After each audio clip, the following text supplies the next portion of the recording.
ایک وہی مرد حق ہے جو کھڑا ہوا اس سارے فاشزم کے خلاف، میرا لیڈر جو پچھلے 15 دن سے بجلی کے بغیر اس قید و بند کی صحبتیں برداشت کر رہا ہے، جسے یہ بھی علم نہیں ہے کہ اس کی بہنوں کو کس حالت میں کس جیل میں پھرایا جا رہا ہے۔ رات کی تاریکی میں تو صرف ڈاکے مارے جاتے ہیں اور ڈاکو ہی سرگرم عمل ہوتے ہیں، اور آخر بڑی دھوم سے نکلتے ہوئے جمہوریت کا جنازہ، آئین کا جنازہ، قانون کا جنازہ آپ سب نے دیکھا۔ 9 اپریل کے بعد جو فسطائیت کا بازار پاکستان تحریک انصاف کے ساتھ کیا گیا، ہر ظلم کیا گیا، ہر جبر کیا گیا، للہ و انا الیہ راجعون، کیونکہ رات کی تاریکی میں جو کام ہوتا ہے وہ کام کیسا ہوتا ہے یا آپ کو بھی پتہ ہے، کیونکہ ہم تو بچپن سے ایک ہی بات سنتے تھے، رات کی تاریکی میں تو صرف ڈاکے مارے جاتے ہیں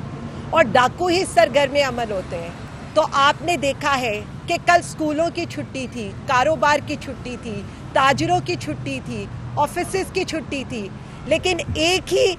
جگہ کام کر رہا تھا، اور وہ جگہ کام کری تھی جو صرف اپنے مفادات کے لیے وہاں پر فارم 47 کی حکومت ہے وہ کھڑی کام کر رہی تھی، اور رات گئے کیا صبح فجر تک وہ یہی سارے کام کرتی رہی، اور آخر بڑی دھوم سے نکلتے ہوئے جمہوریت کا جنازہ، آئین کا جنازہ، قانون کا جنازہ آپ سب نے دیکھا۔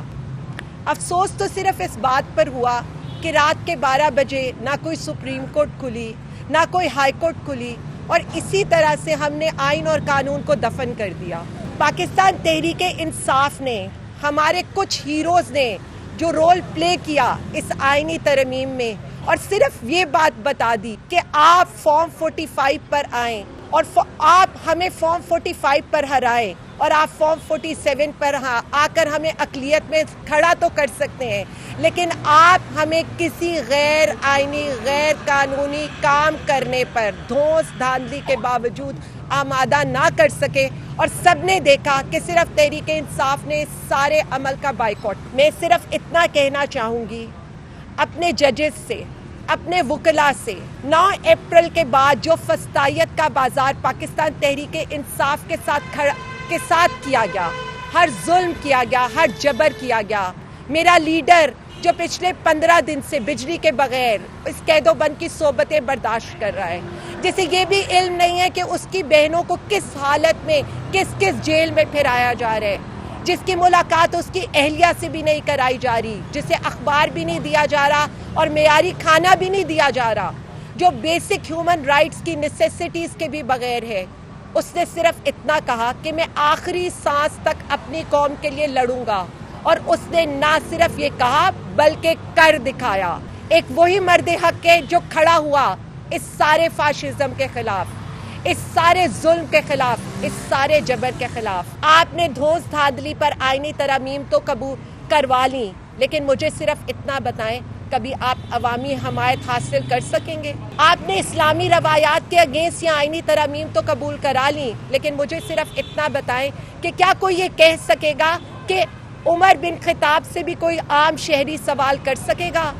یا حضرت علی کو بھی کوئی کٹہرے میں کھڑا کر سکے گا؟ میں صرف اتنا کہہ دوں، ہم مایوس نہیں ہیں،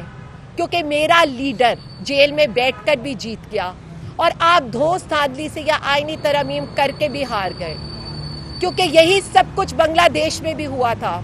وہاں کی بھی حسینہ واجد طلبہ کو شرپسند کہتے کہتے خود انہی کے ہاتھوں ذلیل ہو کر اس ملک سے گئی تھی، اور بالکل یہی حال آپ کے ساتھ بھی ہونے والا ہے۔ اپنے اقتدار کو دوام دینے کے لیے جس طرح کی آئینی ترامیم، جس طرح کی دھوس دھاندلی آپ نے اس ملک پر مسلط کی ہے، تو میں آپ کو صرف اتنا بتا دوں، اس کے باوجود بھی نہ آپ اپنا اقتدار بچا پائیں گے، نہ آپ عوامی حمایت حاصل کر سکیں گے، اور نہ آپ عزت حاصل کر سکیں گے، کیونکہ آپ ذلیل و خوار تو ہو چکے ہیں۔ رات کے اندھیرے میں جو آئین پر شب خون مارا گیا ہے، ہم اس کے خلاف تحریک کا اعلان بھی کریں گے، آواز بھی اٹھائیں گے، ہر فورم بھی استعمال کریں گے، چاہے آپ ہمیں ملٹری کورٹس میں لے کر جائیں، چاہے آپ ہمارے اوپر اور کیسز بنائیں، چاہے آپ چادر اور چار دیواری کے تقدس کو پامال کریں، ہم اس ظلم کے خلاف کھڑے تھے، کھڑے ہیں اور کھڑے رہیں گے۔